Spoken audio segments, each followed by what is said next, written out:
Hey guys, this is Editors Depot and you're watching another intro template tutorial. Feel free to pause this video at whatever moment you wish if we're going a little too fast for you. And if you have any questions, leave them down below in the comment section. We always reply to every single comment, and if we're away for a minute, just go ahead and comment down below and there's very friendly people that will help you, guaranteed. It's important to remember that this is a pre-made tutorial that we've carefully selected and approved because we noticed that it works the exact same way. If you have any questions, comments, or it's just not working for you, just leave a comment down below and we'll get back to you, guaranteed.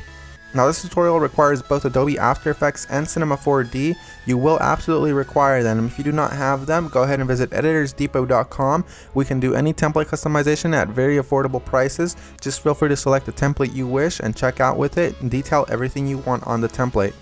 Now that that's out of the way, all you're going to want to do is open up the Cinema 4D file. So here it is, and we already have it open, so I'm going to go ahead and bring it up. And as you can tell, everything is ready to go. All you have to do is replace the text, render, and you're done. Except one little thing, there's sometimes problems that come up with the templates, and I'm going to go ahead and cover them here.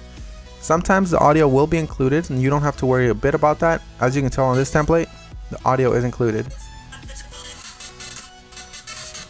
It's not a problem at all, and sometimes the font is not included. If it's not, all you want to do is of course look for the text layers. They will look a little like this. Select it, and then hit font, and select any font you wish. You can visit DesignerDepot.net for any font you wish. The first thing you want to do is of course modify one of the text layers. So here it says your. I'm going to go ahead and hover the text after I select it and replace it with editors. I'm going to do the same thing for the second layer behind that one. I'm going to hover the text and write editors. Now that that's done, I'm going to go ahead and render preview. And as you can see, it says editors, everything is 100% fine. You do the exact same thing for the bottom layers. I selected both at the same time. I'm going to replace it with Depot. Once I go ahead and render preview, it looks amazing and I'm happy with it. I'm 100% happy with the colors because it's red and Editors Depot is red. But if you're not happy with the colors, you can simply come down below, double click it, and make any modifications you wish. Whether it's make it green, make it blue, or blend it all together and make a little purple. I'm going to go ahead and keep it this way, and I'm going to go ahead and go to my render settings now. Once you're in the render settings, you're going to want to make sure that your width and height is set to 1920 x 1080 if you have a very good computer or decent computer and you have time. If you have a slow computer and you probably don't have that much time, you make sure you set it 1280 by 720. You want to make sure you tick all frames, and then you go to save. You make sure it has a PNG sequence for a faster render that does not reduce quality at all. And you want to make sure you select file here. Make sure you make a folder for this one render sequence that's alone and empty. Mine is template render, and I'm going to name my every single sequence render. You close that and you begin the render. While it finishes rendering, I'm going to go ahead and open up my Adobe After Effects file and go ahead and get started with that for you guys. As you can see, that says that there's two files missing, so I'm going to go ahead and find them for my computer. So I'm going to wait for it to load, and as you can see, it says here that the audio is missing. I'm going to go ahead and double click the file, and I'm going to find it for the computer. It should be included in the template, and if it's not included, we're sorry and we're going to do our best to try to help you, but if it's not, you can go ahead and include any audio you want. As you can see here, it's not included, so I'm going to go ahead and just drag in one of my copyright-free files that I have in my library. You can use the one that we're using for this tutorial. Another really quick tip you can actually follow is just close this, right click the file, and go to rename. You can actually copy the entire name if it still has the original name of the song.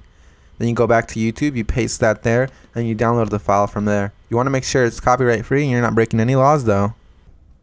Once you've gone ahead and replaced your song, you're going to want to go ahead and replace the other thing that was missing, which is of course the PNG sequence. It might be a PNG file, .png, or it might be an MP4 file, or anything within those regards, like QuickTime for example. You're going to go ahead and double click it and replace it with your render sequence. I'm going to select the first frame, scroll all the way down just to be safe, and select the last frame. You want to make sure you do the same thing, all while holding shift, so it selects every single one. You make sure you tick on sequence here where it says PNG sequence. You should have that option for Windows as well. You hit open and it will import every single one and it'll make it look like a video. That makes your render much faster and it looks the exact same. So we're 100% done. Assuming you have every single one of the plugins required, you're 100% done, and if you don't, you're going to have a black screen similar to this. But if you do have a black screen similar to this, you're going to just want to make sure you troubleshoot it by turning off or turning back on whatever adjustment layers might be messing up your entire video. As you can see here, all of the adjustment layers, one of them within these messed up the entire render, so I'm going to go ahead and turn them on one by one. That one's fine, that one's fine.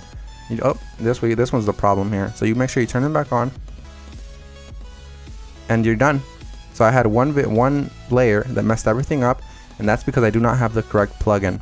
You want to make sure you fix that, and you want to make sure you don't run into that problem again.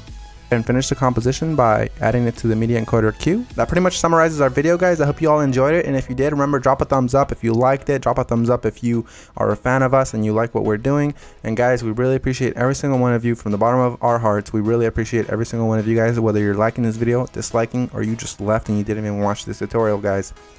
Hope you all have an amazing day, and as always, this is Maurice. Visit EditorsDepot.com for any customization of templates, and have an amazing day. Take care, guys.